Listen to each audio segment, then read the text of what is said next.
Salut tout le monde, bienvenue à cette présentation hebdomadaire de Sur la glace, notre balado-diffusion habituelle qui traite de hockey junior, des meilleurs espoirs, de la Ligue américaine de hockey également. On fait le tour un peu des trois ligues juniors au Canada.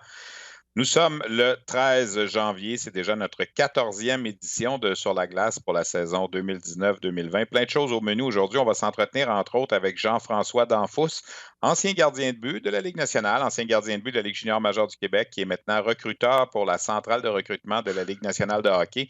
Aujourd'hui, en ce 13 janvier, la LNH a publié sa liste de mi-saison des meilleurs espoirs en vue de la séance de sélection de 2020. Rappelons-le, la séance de sélection qui aura lieu à Montréal au Centre Bell en juin prochain. Alors, il sera évidemment abondamment question de cette liste un petit peu plus tard au cours de l'émission.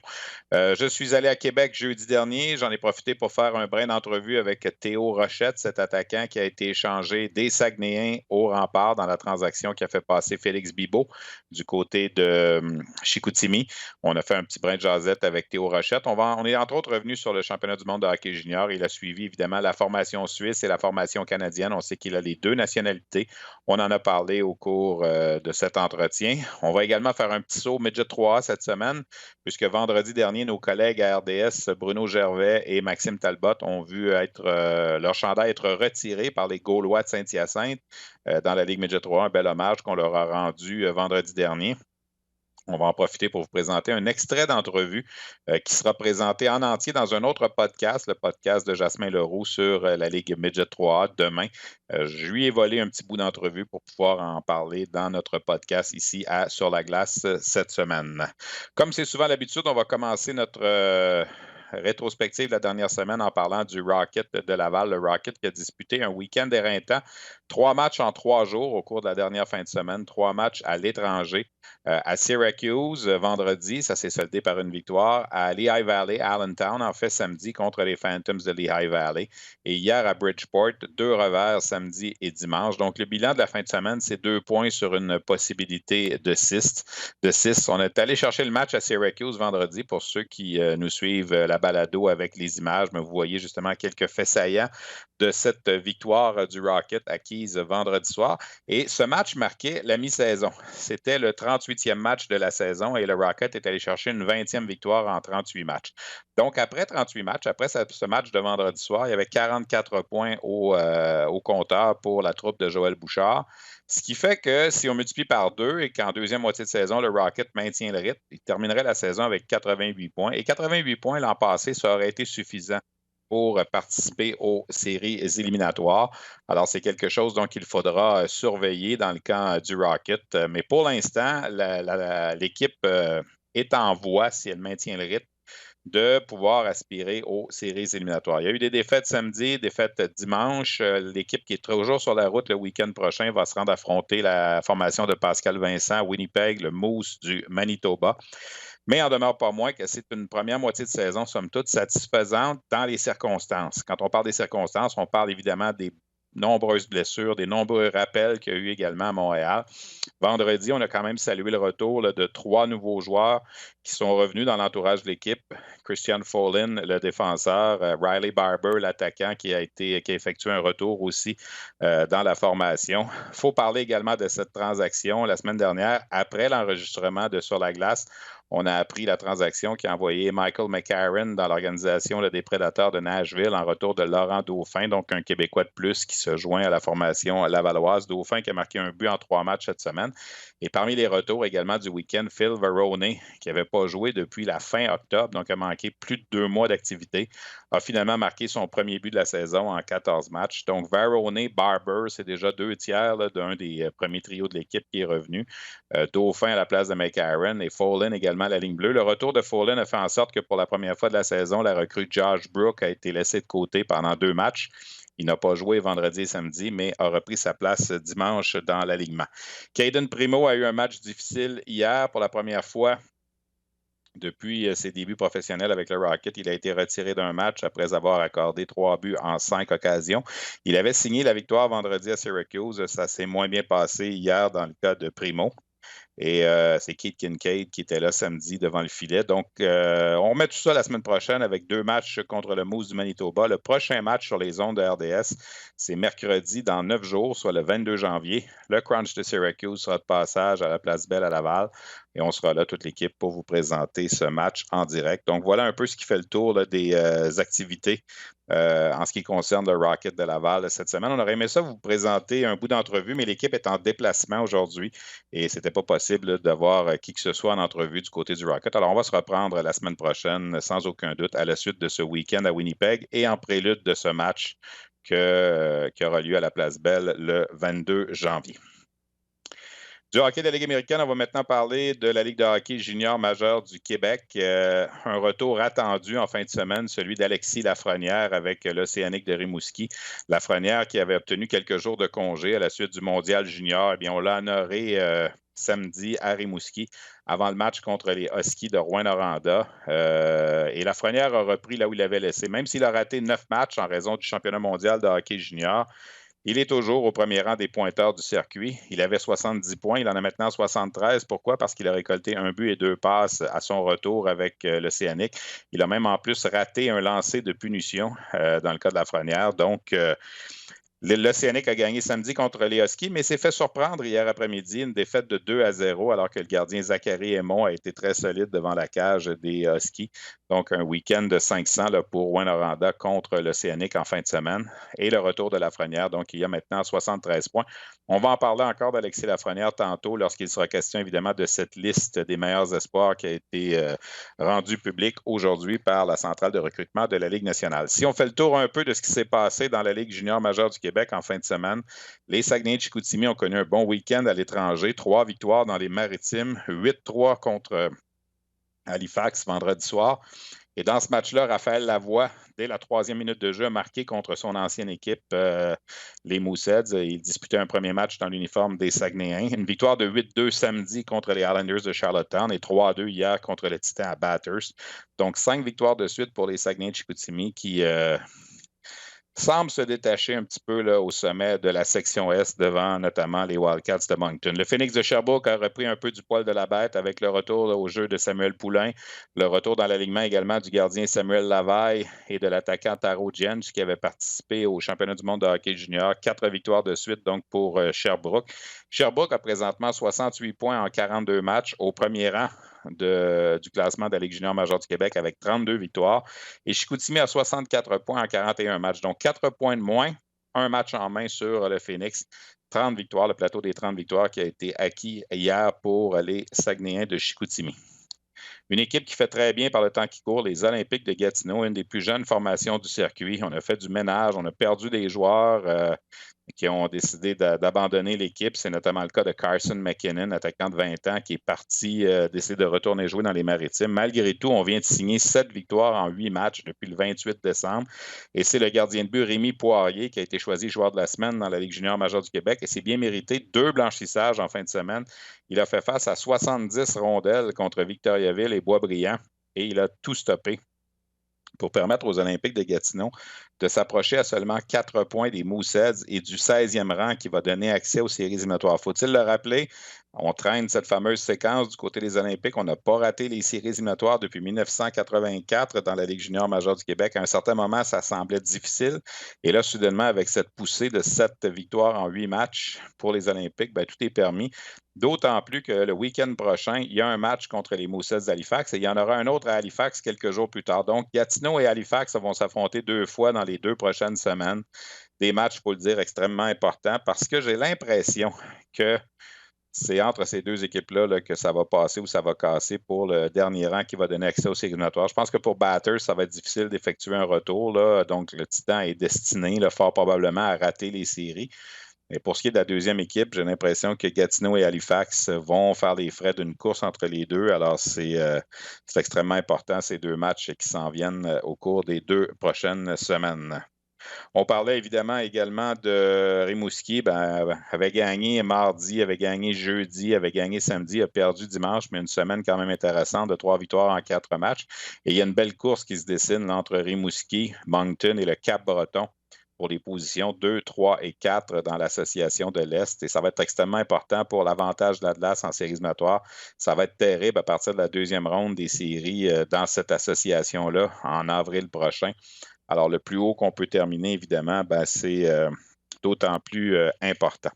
J'ai profité de la fin de la période des transactions et de la fin de la période de ballottage, parce qu'on sait qu'on pouvait également soumettre des joueurs au ballottage à la suite des transactions, pour regarder un peu le tableau des moyennes d'âge dans le circuit. Alors, maintenant là, que les aliments ne bougeront à peu près plus d'ici la fin de la saison, les 5 équipes qui ont la moyenne d'âge la plus élevée, vous ne serez pas surpris, ce sont les 5 équipes qui ont le plus, entre guillemets, acheté au cours de la période des transactions. Et ce sont vers ces 5 équipes-là qu'on va regarder là, pour un éventuel favori à la fin de la saison. Alors, Moncton est l'équipe la plus vieille de la Ligue à 18,57 de moyenne d'âge.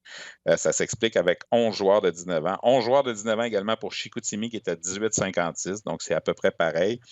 Sherbrooke, Cap-Breton et Rimouski suivent dans l'ordre. Ce sont les 5 équipes avec les moyennes d'âge les plus élevées. Dans le cas de Rimouski, Cap-Breton et Sherbrooke, on a 9 joueurs de 19 ans dans la formation. Alors, c'est certain qu'avec des formations aguerries comme ça, on vise les grands honneurs. À l'opposé, les équipes les plus jeunes, Québec, toujours avec les 5 joueurs de 16 ans dans l'alignement. On a rajeuni même l'équipe durant la période des transactions en faisant l'acquisition notamment de Théo Rochette, de Cole Cormier. On a cédé Bibeau, on a cédé Coxhead. Vraiment, Québec, une équipe, une des plus jeunes de la Ligue canadienne à 17,67 de moyenne. Batters, 17,69. Shawinigan, 17,73. Saint John, Drummondville et Gatineau sont les 3 autres équipes qui ont une moyenne d'âge inférieure à 18 ans. C'est jeune au niveau de la Ligue de hockey junior majeur du Québec. Je me suis amusé également à regarder, et ça c'est intéressant, il y a 35 joueurs présentement qui appartiennent à des équipes de la Ligue nationale dans la LHJMQ. 35. Mais on en retrouve 15 à l'intérieur de 2 formations. Les Wildcats de Moncton ont 9 joueurs qui appartiennent à des équipes de la Ligue nationale et les Saguenay de Chicoutimi en ont 6. Quand on regarde du côté de Moncton, là, McIsaac, Fortier, Groux, Pelletier, Rodrigue, Spence, McKenna, Ovanoff et Anderson. Donc, 9 joueurs sur 22 qui appartiennent à des équipes de la Ligue nationale, c'est énorme. Du côté de Chicoutimi également, on en retrouve 6. Harvey Pinard, Hood, 2 espoirs qui appartiennent aux Canadiens. Niazev, Kotkov, Bibeau et Raphaël Lavoie. Donc, c'est certain que quand on regarde du côté des favoris, cette statistique-là ne fait pas foi de tout, mais c'est certain que ça veut dire beaucoup d'expérience et aussi beaucoup de talent. Parlant de Samuel Wood du côté de Chicoutimi, mauvaise nouvelle pour lui, l'espoir du Canadien qui s'est blessé lors du match de samedi. On parle d'une fracture au poignet et d'une absence de plusieurs semaines. C'est dommage, il connaissait sa meilleure saison là, depuis le début de l'année, mais il ne pourra pas aider les Saguenayens, du moins pour les prochaines semaines, mais on espère qu'il sera là pour les séries éliminatoires. Je vous parlais de la fameuse liste de la centrale de recrutement de la Ligue nationale. Eh bien, ça a été publié aujourd'hui. C'est une liste qui est toujours attendue, le rapport de mi-saison. Et on retrouve 8 joueurs de la Ligue de hockey junior majeur du Québec dans la première ronde, dans ce qui pourrait être le top 31. C'est beaucoup. Alexis Lafrenière est au premier rang. On n'est pas surpris de ça. Je vais vous donner le top 5 au niveau Amérique du Nord. Ce qu'il faut comprendre, c'est que la centrale de recrutement divise les joueurs qui évoluent en Amérique du Nord de ceux qui évoluent en Europe et divise également les gardiens de but sur une liste différente. Donc, il y a 4 listes. Attaquant et défenseur Amérique du Nord, gardien Amérique du Nord. Attaquant et défenseur Europe, gardien Europe.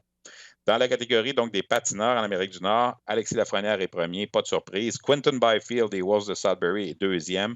Le défenseur Jamie Drysdale des Otters d'Erie est troisième. Cole Perfetti, l'attaquant du Spirit de Saginaw, est quatrième.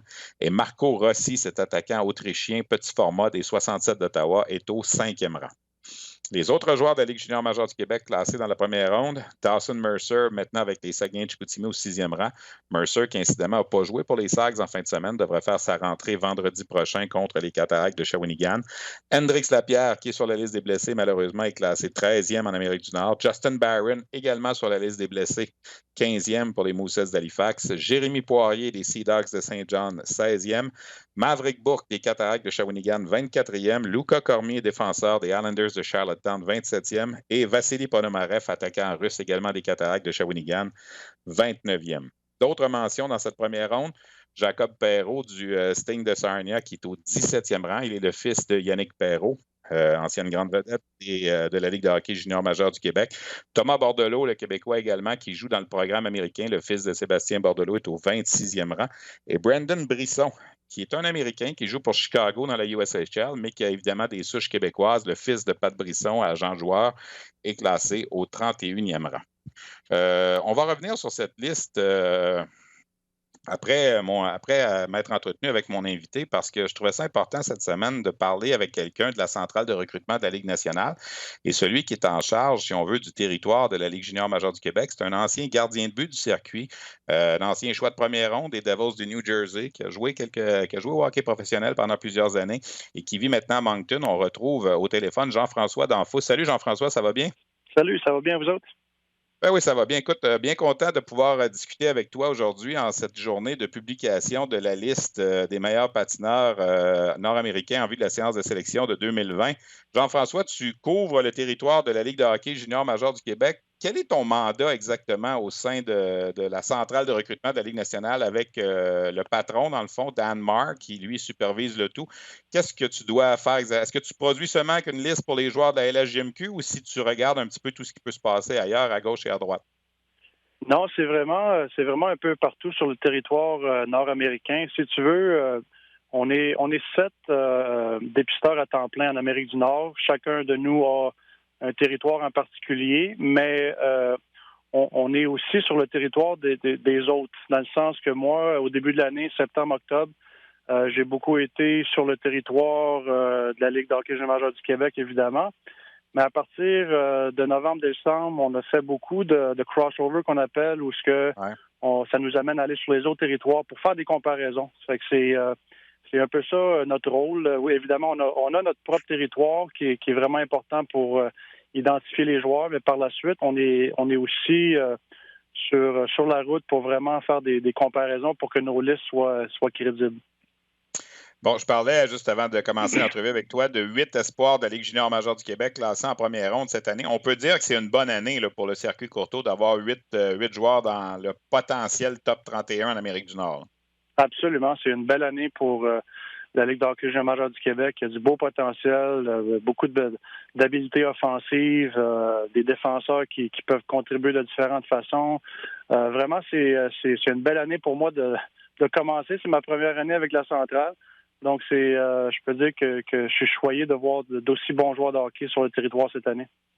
Jean-François, tu es basé à Moncton. Alors, évidemment, tu vois beaucoup de matchs dans les Maritimes, j'imagine. Qu'est-ce que tu vois cette année? Là? On regarde sur la liste Justin Barron d'Halifax, Jérémy Poirier des Sea Dogs également, Lucas Cormier de Charlottetown. Ce sont des joueurs que j'imagine que tu as vu jouer quand même très souvent là, depuis le début de la saison. Oui, je te dirais que au côté visibilité des équipes, j'ai probablement vu les équipes pas mal le même nombre de fois. J'ai voyagé beaucoup au Québec. Évidemment, étant basé à Moncton, j'ai la chance de voir les équipes des Maritimes assez régulièrement aussi. Mais comme j'ai dit tantôt, on a vraiment une belle parité un peu partout dans la Ligue. Il y a des bons espoirs dans différentes équipes, ce qui rend la chose intéressante. Chaque match qu'on va sur la route ou sur le territoire, on peut observer d'excellents joueurs dans normalement les deux équipes qu'on va voir. On s'entretient avec Jean-François Danfous, recruteur pour la centrale de recrutement de la Ligue nationale, ex-gardien. Écoute, je ne veux pas te vieillir, Jean-François, mais tu t'es déjà retrouvé sur cette liste-là il y a très, très longtemps quand tu jouais dans la Ligue de hockey junior majeure du Québec. Ce serait quoi le conseil que tu aurais à dire aux joueurs là, qui peut-être n'aiment pas leur classement en ce moment ou qui peut-être sont classés plus haut, de ne pas perdre de rang? Toi qui l'as vécu comme joueur, là, ça reste que ce n'est qu'un guide, il faut être honnête. C'est un guide parmi tous les autres, mais ça peut quand même être décevant des fois pour certains joueurs qui s'attendaient à être plus haut ou être drôlement enivrant pour des joueurs qui sont plus hauts qui ne s'attendaient peut-être pas à ça. Là. Non, exactement. C'est comme tu l'as dit, c'est une liste qui est au service des 31 équipes. Dans le fond, nous, on est des employés de la Ligue nationale qui est là pour aider les 31 équipes à identifier les joueurs. Par la suite, il y a peut-être des joueurs que nous, on a identifié à un certain rang, que les équipes en tant que telles ont beaucoup plus haut ou beaucoup plus bas. Donc, c'est un point de référence. Je pense que les joueurs doivent continuer à performer, à vouloir s'améliorer, à jouer avec passion, pas se laisser faire par les distractions qui peuvent venir avec ces listes-là. Moi, je l'ai vécu. J'étais peut-être listé un petit peu plus bas au début de l'année quand je jouais à Moncton. On n'avait pas une super bonne équipe. On était un peu en reconstruction. Donc, mes chiffres, mes statistiques n'étaient pas vraiment bonnes. Je pense, si je ne me trompe pas, j'étais listé 8e, 9e gardien de but en Amérique du Nord avant d'aller au match des espoirs de la Ligue canadienne qui m'a vraiment donné un coup de pouce. J'avais eu un bon match lors de cette partie-là, puis ça m'avait donné une deuxième vie, si tu veux. Puis lors du prochain ranking, je pense que j'étais rendu deuxième derrière Luongo en Amérique du Nord. Donc, les choses peuvent changer quand même assez vite. Donc, les joueurs doivent juste focuser sur le présent, continuer à jouer avec passion. Comme j'ai dit, c'est très important de démontrer qu'à chaque match, tu as le goût d'être là, tu as le goût de performer. Puis les résultats des fois sont bons, des fois sont moins bons, mais quand l'effort est là, normalement, les dépisteurs reconnaissent ça. Il y a des joueurs, Jean-François, puis on le vit cette année, entre autres avec Hendrix Lapierre des Saguenay-Chicoutimi, qui n'ont pas eu la chance, en raison de blessures, de jouer beaucoup. Mais pour vous, vous les gardez sur la liste et ce sera, dans le fond, aux équipes de la Ligue nationale de décider qu'est-ce qui va arriver dans un cas, exemple, comme celui d'Hendrix. Ça devient pas difficile un peu d'avoir un classement qui reflète un peu ce qui se passe dans son cas, considérant qu'il a tellement peu joué depuis le début de la saison? Oui, c'est certain que ça rend les choses un petit peu difficiles quand les joueurs jouent peu en raison de blessures. Nous, on est là pour évaluer le potentiel et on est là pour évaluer le niveau de talent. Nous, on pense qu'Hendrix est un excellent joueur avec un avenir incroyable. Donc, on évalue ce qu'on a vu dans le passé. Le côté blessure, est-ce que ça va nuire à ses chances? Est-ce que ça va le reculer dans le repêchage? Ça sera aux équipes à décider. Mais nous, en tant que centrale, on voulait vraiment maintenir Hendrix assez haut sur notre liste parce qu'on pense qu'il mérite d'être là. Tu as fait allusion à ton année, toi, en 1997, où tu as participé au match des espoirs de la Ligue nationale de hockey, de la Ligue canadienne, plutôt, je m'excuse. Ça va avoir lieu jeudi, ça, à Hamilton, où il y a 40 joueurs qui, évidemment, se retrouvent sur votre liste qui est publiée aujourd'hui, qui vont jouer ce match-là. Jusqu'à quel point on se fie beaucoup, selon toi, à ce match-là pour déterminer la suite des choses? J'ai déjà vu des gardiens de but connaître des soirées difficiles dans ce genre de match-là et perdre beaucoup de place au repêchage, mais il y en a d'autres, par contre, qui peuvent gagner des rangs dans un match comme celui de jeudi à Hamilton.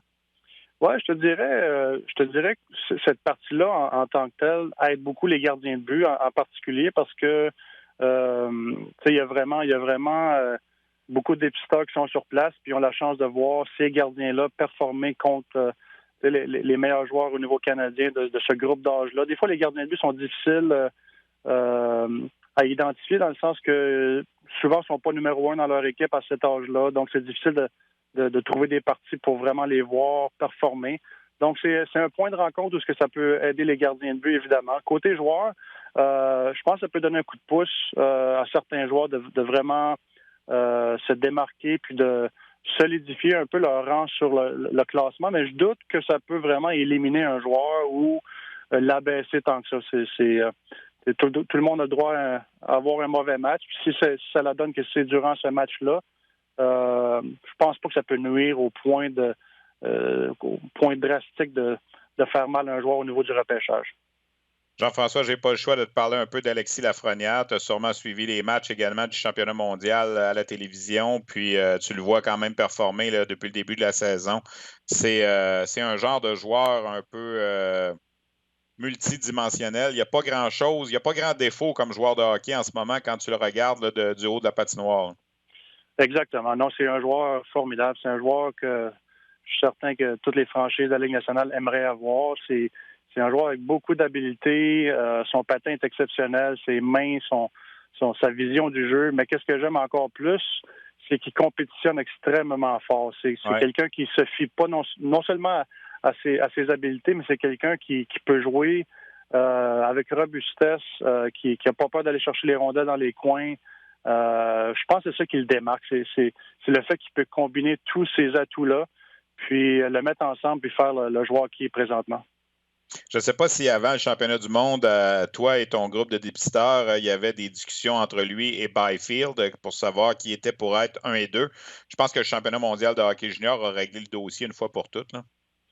Oui, je te dirais qu'au niveau de la centrale, on est très, très confiant qu'Alexis est numéro 1 pour y rester. Il a fait ses preuves, il a dominé, ça fait 3 ans qu'il performe. Puis des fois, ça peut être dangereux pour les joueurs qui sont considérés late comme ça, puis qui jouent une 3e année avant de pouvoir se faire repêcher. ça met beaucoup de pression. Puis de la façon qu'Alexis a performé cette année, c'est vraiment exceptionnel. Puis il a continué à s'améliorer, à progresser. Donc nous, côté de la centrale, il est numéro 1, puis on considère qu'il va être numéro 1 par le mois de juin. Ouais, ceux qui sont late, des fois, on dit qu'ils sont over-scoutés, puis on commence à leur trouver des défauts là, à leur troisième année. Je me rappelle même dans le temps de John Tavares, Jean-François, il avait joué 4 ans avant d'être repêché parce qu'on l'avait permis de jouer à 15 ans, puis que c'était un late lui aussi. Puis on avait l'impression qu'à sa 4e année, on y trouvait toutes sortes de défauts parce qu'on le voyait trop jouer. Là. Alors, c'est vrai, tu as raison, ça peut être un piège. Écoute, avant de te laisser, tu as été entraîneur des gardiens avec les Wildcats il y a quelques années. Là, comment tu te plais dans ton nouveau rôle de dépisteur? Est-ce que c'est quelque chose que tu avais envisagé? Honnêtement, j'adore le rôle. J'ai vécu différents rôles au niveau hockey. J'ai appartenu à un club junior A dans les Maritimes. J'ai été entraîneur de gardien de but au niveau junior majeur. J'ai été directeur gérant pour l'Université de Moncton pendant 2 ans aussi, avant d'accepter ce rôle ici. Donc, j'ai touché un peu de tout. Puis vraiment, je pense que j'ai trouvé qu'est-ce que j'aime le plus faire. J'aime identifier des joueurs, j'aime passer du temps dans les arénas pour vraiment déterminer le rang des joueurs, puis les identifier. C'est vraiment un rôle qui me plaît. Puis j'espère de pouvoir poursuivre dans ce rôle-là pour plusieurs années encore. Ben écoute, on te le souhaite. Merci beaucoup, Jean-François, d'avoir pris le temps de discuter avec nous aujourd'hui. C'est très apprécié. Puis je pense qu'on va suivre ça de près d'ici la fin de la saison. On aura peut-être l'occasion de se reparler là, lors de la publication de la liste finale au mois d'avril où on aura un meilleur portrait encore de ce qui s'est passé. Salutations aux gens de Moncton. Je sais que tu as adopté la région à la suite de ton séjour là-bas. Puis au plaisir de se croiser très bientôt. Excellent. Merci beaucoup. Voilà, Jean-François Danfous, recruteur pour la centrale de recrutement de la Ligue nationale qui couvre le territoire de la Ligue de hockey junior majeur du Québec. Cet ancien gardien de but, choix de première ronde des Devils du New Jersey en 97. Il a disputé quelques matchs dans la Ligue nationale et fait son bonhomme de chemin là, dans le milieu du hockey depuis un bon moment. Je vous parlais en début d'émission également que jeudi dernier, je suis allé faire un tour à Québec. J'ai assisté au match entre l'Océanique de Rimouski et les Remparts et j'en ai profité pour faire un brin de jasette avec l'attaquant Théo Rochette, l'ancien des Saguenayens, maintenant acquis par les Remparts de Québec, qui incidemment est classé au 64e rang sur la liste de la centrale de recrutement de la Ligue nationale, donc en début de 3e ronde parmi les patineurs en Amérique du Nord. Évidemment, quand on a réalisé l'entrevue, Théo ne connaissait pas son rôle, son rang plutôt sur cette liste qui a été publiée aujourd'hui, mais j'ai voulu aborder avec lui, entre autres, le sujet de son éventuelle participation au mondial des moins de 18 ans. Est-ce que ce sera avec le Canada? Est-ce que ce sera avec la Suisse? Je pense qu'il y a une décision qui va être prise au cours des prochains mois parce qu'il a les 2 nationalités. Mais pour l'instant, il a joué pour le Canada au moins de 17 ans, mais comme ce n'était pas un tournoi officiel pour la Fédération internationale de hockey sur glace, il n'est pas encore considéré là, ni comme Suisse ou ni comme Canadien au niveau de la Fédération. Alors, c'est un des sujets qu'on a abordé en plus de sa venue avec les Remparts. Donc, je vous présente ce court entretien avec l'attaquant Théo Rochette des Remparts de Québec. C'est sûr que c'est une adaptation, mais je pense qu'à date, ça va vraiment bien. Là. Je m'entends vraiment bien avec tous les gars dans l'équipe. Puis, il faut juste que je m'adapte au système de jeu maintenant. Quand tu regardes comment ça s'est passé depuis 1 an et demi, c'était pas ça le scénario d'être échangé des Saguenayens. Qu'est-ce qui a mené à ça? C'est-tu toi qui as vraiment demandé à partir ou non? Ouais, c'est sûr que c'était pas le scénario qu'on attendait vraiment. Mais non, j'ai pas demandé à être échangé. Je n'avais parlé avec mon agent parce que je pense qu'on allait avoir une très grosse équipe, les Saguenayens. Il y a beaucoup de gros noms qui s'en venaient. Puis on avait pris la décision finalement d'essayer de rester. Puis c'est finalement Yannick Jean qui nous a approchés avec ça, de l'échange. Donc j'ai décidé d'accepter. Là. En étant dans ton année de repêchage, il y a 2 façons de le voir. Avec les Saguenayens, l'équipe aurait peut-être fait un plus long bout de chemin, mais tu aurais moins joué. Ici, tu vas peut-être jouer moins longtemps, mais tu as plus d'opportunités de temps de glace. Oui, exactement. C'est ça que je me suis dit. J'étais un peu sous le choc au début. Je pense que le fait de quitter ses amis puis la place où tu jouais pendant 1 an et demi, c'est pas facile. Mais maintenant que je suis ici, je me dis qu'il y a plus d'opportunités pour moi puis ça va être bien pour mon développement aussi. Là. Il reste que Québec, c'est quand même un peu chez toi, là. Oui, c'est ça. J'ai de la famille proche, donc c'était assez spécial de jouer pour les Remparts, sachant que j'ai joué pour les mini-Remparts, puis j'ai joué pas loin dans la région. Quand tu as regardé le championnat du monde de hockey junior, tu regardais, j'imagine, l'équipe du Canada, ou tu vas regarder l'équipe de la Suisse pas mal aussi? Ouais, exactement. Ben, je regardais les deux équipes, puis écoute, je suivais tout le tournoi en général, mais ces deux équipes-là, je les suivais d'un peu plus proche, puis écoute, on verra pour le futur. Aurais-tu l'impression que tu aurais été capable de jouer pour la Suisse dans cette équipe-là? Il m'avait demandé pour venir. On m'avait envoyé un email d'invitation. Puis je me suis dit qu'avec Mamadou Nucléo, ce serait peut-être mieux de peut-être prendre quelques jours de repos puis revenir en forme là, ici avec les Remparts. La même question va se poser pour les moins de 18 ans au mois d'avril, parce qu'encore une fois, ça se peut que les Remparts fassent moins longtemps que les Saguenayens en série, sans vous souhaiter de malheur. Donc la question va revenir aussi. Ouais, ben je suis en train d'y penser justement avec mon père puis mon agent. Là, on en parle régulièrement. Puis écoute, on verra au moment venu. Je pense que j'ai pas encore pris ma décision à 100%. Ça penche-tu plus pas pour la Suisse, quoi? Ou... Ah, je dirais rien pour l'instant. Mais ça reste un dilemme pour toi parce que c'est toujours, j'aimerais peut-être mieux jouer pour le Canada, mais ça va être plus difficile, quoi, c'est ça? Ah, ben c'est un dilemme surtout pour le futur. Est-ce que, ben, tu sais, le Canada, ça reste le Canada. Je pense au niveau junior, je pense que c'est une des meilleurs, un des meilleurs pays au monde. Donc, tu sais, c'est des grosses opportunités. Puis avec la Suisse, avec le niveau junior, c'est peut-être un peu moins de chances de se montrer, mais je pense qu'arriver au niveau pro, tu sais, t'as plus de chances de faire des grands tournois et tout ça. Fait que c'est une décision que je dois prendre par rapport à ça aussi. Puis pour le repêchage en ce moment, es-tu où tu pensais que tu serais rendu à Noël ou tu pensais que tu serais plus en avance que ça en termes statistiques et en termes de développement? Ben écoute, je te dirais que la première partie de saison, je l'ai trouvé assez compliquée avec Mamadou Nucléos, puis tout, quand je suis revenu, ça n'a pas été facile. Donc, écoute, deuxième partie de saison, je vais essayer de m'amuser, jouer au hockey le mieux que je peux, puis il arrivera ce qui arrivera. Là. Merci. Merci. Alors voilà donc Théo Rochette des Remparts de Québec. Vous voyez que le dilemme se poursuit, là, la Suisse, le Canada, mais il y a de bonnes chances que Théo soit disponible pour le mondial des moins de 18 ans au mois d'avril parce qu'évidemment, pour les Remparts de Québec, espérer traverser 2 rondes de série dans l'association dans laquelle on se trouve présentement avec l'équipe la plus jeune de la Ligue, ça va être extrêmement difficile pour la troupe de Patrick Roy. Pour compléter un peu peut-être sur la liste de la centrale de recrutement de la Ligue nationale qui a été publiée aujourd'hui, je vous ai nommé tantôt ceux du Québec là, qui étaient en première ronde. Il ne faut pas oublier Thomas Bordelot, cet attaquant là, qui joue pour le programme de développement des moins de 18 ans, le fils de Paulin, le petit-fils de Paulin, le fils de Sébastien. J'en ai parlé un peu tantôt. Il est classé au 26e rang. On trouve 3 joueurs de la LHJMQ en deuxième ronde également. Ryan Francis du Cap-Breton au 42e rang. Timo Nicol des Voltigeurs de Drummondville au 51e rang. Et Sina Peters des Moussets d'Halifax au 62e rang. Plus tôt ce matin, pour le plaisir, j'ai publié sur Twitter mon top 10 de la mi-saison. Évidemment, c'est très personnel à la suite de ce que j'ai vu au championnat du monde de hockey junior, à la suite de ce que j'ai vu depuis le début de la saison. Alors moi, ça va comme suit. Je suis ouvert aux discussions, évidemment. C'est déjà parti sur les médias sociaux. Mon top 10 à moi, dans l'ordre, ce serait Alexis Lafrenière au premier rang. L'Allemand Tim Stützle au deuxième rang. Lui, il est classé premier en Europe. Je vous disais tantôt qu'il y a 2 listes, une en Amérique du Nord et une en Europe. J'ai adoré Stützle pendant le championnat du monde de hockey junior. Quinton Byfield au troisième rang. Lucas Raymond, le Suédois, au quatrième rang. Le défenseur Jimmy Drysdale au cinquième rang. Marco Rossi des 67 d'Ottawa, 6e. Alexander Holtz, l'autre Suédois, 7e. Cole Perfetti, qu'on a invité au camp de sélection d'équipe Canada Junior, mais qu'on a retranché au 8e rang. Yaroslav Askarov, le gardien russe, ça n'a pas bien été au championnat du monde de hockey junior, mais demeure quand même un atout intéressant au 9e rang. Et l'attaquant Connor Zary des Blazers de Kamloops, ce qu'on a vu également au camp de sélection d'équipe Canada Junior, je le classerai au 10e rang. Alors ça, c'est mon top 10 de mi-saison.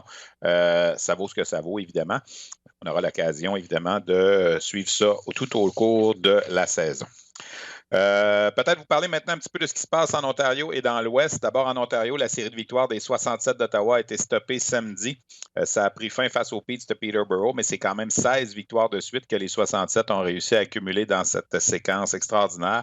Les 67 qui sont au premier rang dans la Ligue de l'Ontario. Il y a eu un gros échange. Il y en a eu plusieurs échanges dans la Ligue de l'Ontario, mais vous savez que dans la Ligue de l'Ontario, on n'a pas le droit, par la réglementation, d'échanger un choix de première ronde.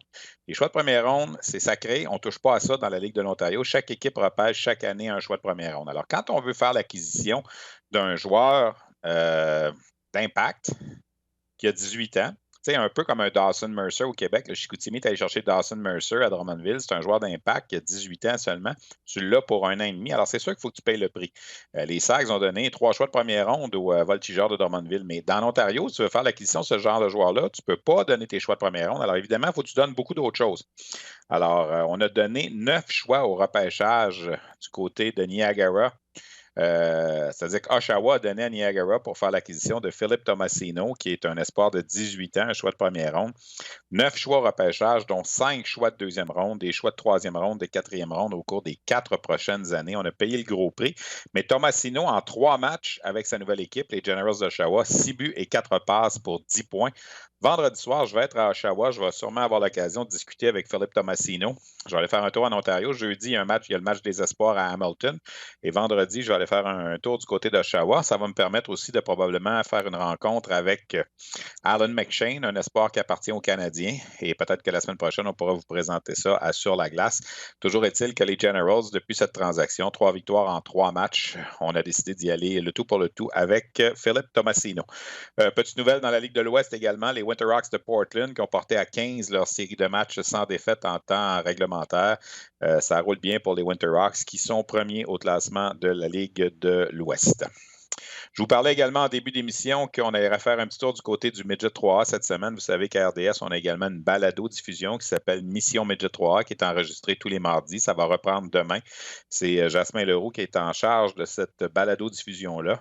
Et il va vous présenter demain en intégralité une entrevue qui a été réalisée par Jean-Christophe Bertrand, notre collègue, vendredi soir à Saint-Hyacinthe, alors qu'on a retiré les chandails de Maxime Talbot et de Bruno Gervais du côté des Gaulois, leur équipe midget au tournant des années 2000. Alors, j'ai décidé de subtiliser un petit extrait de cette entrevue-là pour vous la présenter aujourd'hui à Sur la glace. Donc, pour l'intégralité, il faudra écouter Mission Midget 3A, mais voici un petit bout d'entrevue donc avec Maxime Talbot et Bruno Gervais en ce qui concerne l'honneur qu'on leur a rendu vendredi. Vous avez joué 6 matchs ensemble. Est-ce que vous gardez des souvenirs de ça, même si ça n'a pas été long? Je te dirais, moi, j'ai pas une mémoire extraordinaire. Mes souvenirs avec Bruno, Midget 3, peut-être pas, mais j'ai eu la chance de me reprendre et de jouer avec lui dans la Ligue nationale. Donc ça, c'est des souvenirs où on a pu réaliser notre rêve de jeunesse, de jouer en Ligue nationale de 1, mais de le faire ensemble, ça rend d'autant plus ça. Toi, t'étais le petit jeune qui montait, je pense? Oui, mais c'était impressionnant. J'arrivais, puis le gars de 15 ans, mon chum qui est capitaine de l'équipe. Mais moi, j'en ai un souvenir, puis c'est un des souvenirs que ça dit tellement sur la personnalité, sur qui Max était. Puis je l'ai raconté à Max dernièrement, puis moi, ça m'avait marqué. J'étais venu avec l'équipe pour les séries, mais j'avais pas joué là de la saison, puis tu sais, je jouais un petit peu pendant les matchs, mais c'était plus pour vivre l'expérience. Simon voulait que je vive l'expérience entraîneur-chef. Puis c'était super, mais au match ultime, je me rappelle pas si c'était un 3-5 ou un 4-7, mais au match ultime, tu sais, c'est gagne, tu continues, tu les élimines, perds, c'est fini. Le match était à Sainte-Foy, puis les Gaulois perdent le match. On perd le match, mais tu sais, moi, mon implication là, mentale, les sentiments, c'est plus ou moins là. Oui, je suis déçu, c'est plate, mais c'était pas mon équipe, c'est différent. Fait qu'en revenant dans l'autobus, je m'assois avec Max, puis on descend de Sainte-Foy, puis c'est assez silencieux dans l'autobus, on sent bien. Puis Max, les épaules à Max sautent, puis il pleure. Mais tu sais pas trop quoi dire en ce moment-là. Tu le laisses aller, une petite tape dans le dos, puis ça va être correct. Mais là, je regarde dans l'autobus, je regarde autour, il n'y en a pas un qui pleure, tu sais. C'est le seul qui pleure. Et là, ça m'a fait réfléchir, mais c'était ça son engagement, sa passion. Partout où il est allé, n'importe qui a joué avec lui le sait. C'est à 110 %. Puis tu peux pas faire à semblant d'être engagé, d'être impliqué. Puis ça démontrait que c'est ça que ça prend. Tu sais, c'est ça qui l'a amené loin, parce que quand il rentre dans quelque chose, c'est avec la passion, l'intensité, tout est là. Il donne tout, corps et âme, puis il faut que ça marche. Il acceptera pas la défaite, tu sais. Alors, extrêmement intéressant ce petit avant-goût donc de cette entrevue qui sera présentée dans Mission Midget 3A, l'autre balado-diffusion qui va parler exclusivement de hockey midget. Je vous invite à être à l'écoute. Et je salue mes collègues Maxime Talbot et Bruno Gervais, Bruno avec qui j'ai la chance de travailler sur les matchs du Rocket. Félicitations pour cet honneur qu'on vous a rendu vendredi soir du côté de votre équipe Midget 3A, les Gaulois de Saint-Hyacinthe, qui ont retiré les 2 chandails portés par nos 2 collègues. Comme je disais, lors des saisons 99-2000, 2000-2001. Le match des espoirs, je vous en ai glissé un mot. Je serai là jeudi à Hamilton, donc pour couvrir. Il y a 9 joueurs de la Ligue de hockey junior majeur du Québec qui vont participer à ce match. La plupart, ils se retrouvent tous évidemment sur la liste publiée par la Ligue nationale aujourd'hui. On parle de Maverick Bourque, Alexis Lafrenière, Dawson Mercer, Vassili Ponomarev, Luca Cormier, Timo Nicol, Jérémy Poirier, le gardien Samuel Lavaille, j'en ai pas parlé tantôt, 3e sur la liste en Amérique du Nord pour les meilleurs gardiens. Et Ryan Francis du Cap-Breton qui profite, lui, d'une blessure pour se joindre au groupe. Malheureusement, Hendrix Lapierre et Justin Barron avaient été choisis pour participer à ce match et ne pourront pas y être. Ça a lieu donc jeudi soir à Hamilton. Promis, on s'en reparle la semaine prochaine, donc sans faute, lors de notre balado-diffusion sur la glace. Un petit mot également sur les Olympiques de la jeunesse, l'équipe Canada U16, dans laquelle on retrouve 5 joueurs de la Ligue Midget 3A, va s'envoler pour la Suisse vers la fin de la semaine.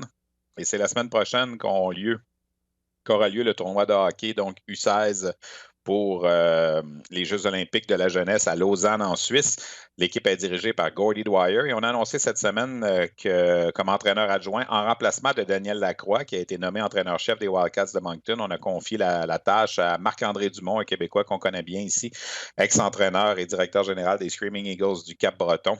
Alors, c'est lui et Gordy Dwyer donc, qui auront la tâche de mener le Canada à la médaille d'or dans ce tournoi des Olympiques de la jeunesse qui est réservé pour les joueurs nés en 2004, donc des joueurs de 15 ans. Alors voilà, ça fait pas mal le tour de ce qu'on avait pour vous cette semaine sur la glace. Je tiens à remercier à nouveau toute l'équipe derrière, Olivier Côté à la technique, Luc Dansereau à la coordination.